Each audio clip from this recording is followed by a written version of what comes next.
Perancangan sistem, di mana ini akan membutuhkan diagram-diagram. Ini akan kita bahas diagram-diagramnya. Nah, ini untuk bab 4-nya. Bab 3 juga ada. Nah, ini akan kita bahas diagram-diagram tersebut, bagaimana cara membuatnya, bagaimana cara mengaturnya. Nah, seperti ini ya, ini contoh saja. Nah, oleh karena itu kita perlu membahas tentang object oriented. Ini sistem penilaiannya. Jangan lupa ada tugas-tugas yang harus dikerjakan. Nah, ini adalah perbedaan kelas dan objek. Kelas adalah cetakan, template atau blueprint. Kita sudah bahas ya di sini sebelumnya. Lalu objek adalah suatu bentuk nyata dari kelas. Jadi objek dapat berupa benda, dapat berupa sistem, atau dapat berupa suatu program ya. Di sini kelas adalah bedanya adalah kelas. Ini adalah contohnya merupakan suatu cetakan kue, jadi keseluruhan dari objek itu berada di dalam suatu kelas. Nah, beberapa kue yang dihasilkan itu masuk pada suatu objek. Anda mungkin sudah paham karena semester lalu kita sudah bahas ya nih. Lalu atribut biasa disebut sebagai variabel atau member. Lalu behavior itu perilaku. Ini contohnya. Atribut itu bisa sebagai field. Nah, ini sama dengan field. Nah, ini behavior, orang berjalan dan sebagainya. Ini hasilnya, objek adalah orang.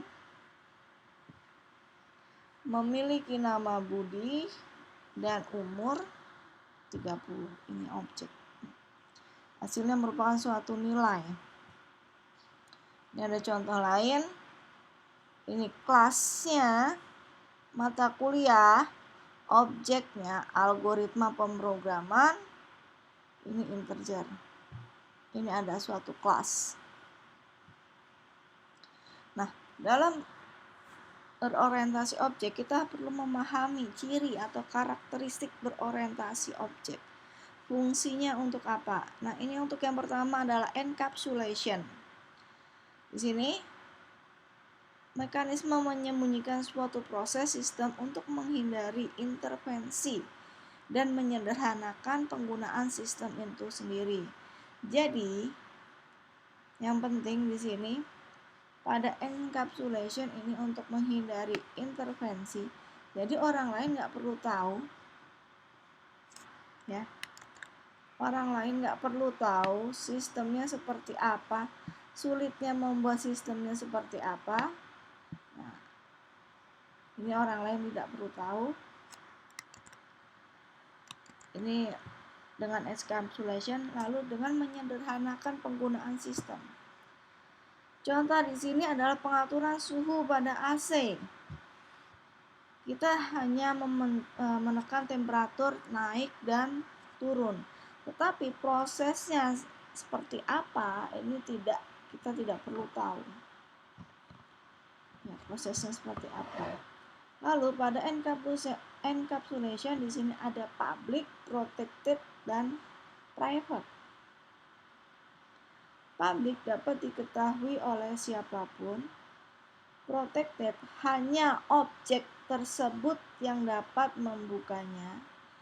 Sedangkan private ini dari kelasnya pun tidak dapat dibuka. Di suatu objek itu dapat dibuka, dapat diisi oleh apapun. Ini dengan menggunakan public. Sedangkan protected ini hanya objek tersebut yang dapat membukanya. Sedangkan private ini dari kelasnya sendiri tidak dapat. Ini biasanya disimbolkan dengan tanda minus. Lalu pendeklarasian instant objek, ya ini istilah lain dari objek adalah instance. Oke, saya lanjutkan. Sini ya. Tadi antara bedanya public dengan protected. Jadi kalau protected ini hanya subclass-nya saja yang dapat membuka. Jadi ada kelas, ada subclass, akan kita bahas lebih dalam nanti ya. Dan pada private ini hanya kelasnya saja yang dapat dibuka. Oke, saya lanjutkan. Untuk inheritance itu pewarisan, di mana suatu objek mewariskan sifat dari induknya atau dari suatu subclass akan mewarisi sifat dari kelas. Sini ada action, nanti akan kita bahas lagi, ada input. Sifat dari.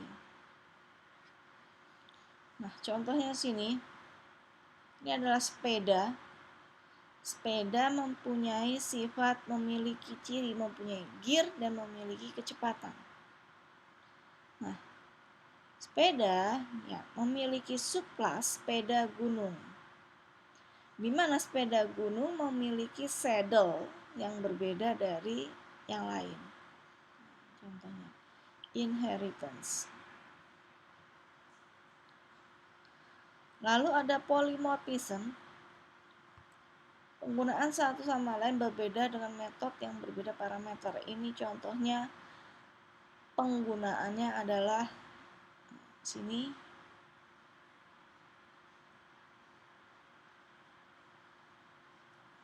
Untuk penggunaan polymorphism itu contohnya adalah kalkulator, di mana tombol plus dan minus itu dapat digunakan pada berbagai angka. Atau misalkan suatu karyawan dapat dibedakan dalam sistem penggajian, itu ada karyawan tetap, ada karyawan honorer. Ini memiliki, tapi sama-sama karyawan tetapi memiliki proses yang berbeda, nilai penggajiannya berbeda. Itu sebagai contoh dari polymorphism. Lanjut, di sini kita membahas tentang SDLC. SDLC System Development Life Cycle. Kenapa perlu analisis? Ini karena banyak pada proses pengolahan sistem ini banyak yang gagal. Nah, karena itu sebelum dibuat suatu sistem perlu adanya SDLC. Untuk contoh penggunaannya di sini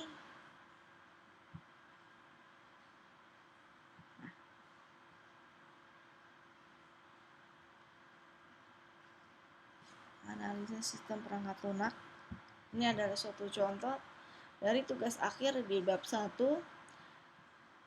Pada analisis kebutuhan perangkat lunak, pertama di sini merencanakan kebutuhan apa saja yang dibutuhkan oleh perusahaan atau kebutuhan oleh sistemnya. Kenapa sih perlu dibuat? Lalu pada desain di sini Anda perlu mendeskripsikan prosesnya itu seperti apa, struktur datanya menggunakan apa, menggunakan IRD atau sebagainya, dan sebagainya antarmukanya. Ini adalah proses EDLC yang perlu kalian tahu, sehingga nanti ketika menuliskan tugas akhir Anda dapat mengerjakan dengan mudah. Nah, ini cek lagi. Oke. Lalu ini adalah suatu tools yang diperlukan pada proses EDLC, Unified Modeling Language. Ini modelan visual yang digunakan untuk menvisualisasi, menspesifikasikan, dan mendokumentasikan artefak sistem perangkat lunak. Oke, untuk tugas, Anda jelaskan contoh lain dari polymorphism Ya, contoh lain dari polymorphism dan inheritance masing-masing buat 2. Ya. Lalu Anda jelaskan perancangan perangkat lunak sistem ya pada pendaftaran sekolah online. Ini ya tugasnya. Oke, silakan mengerjakan. Saya tunggu. Assalamualaikum warahmatullahi wabarakatuh.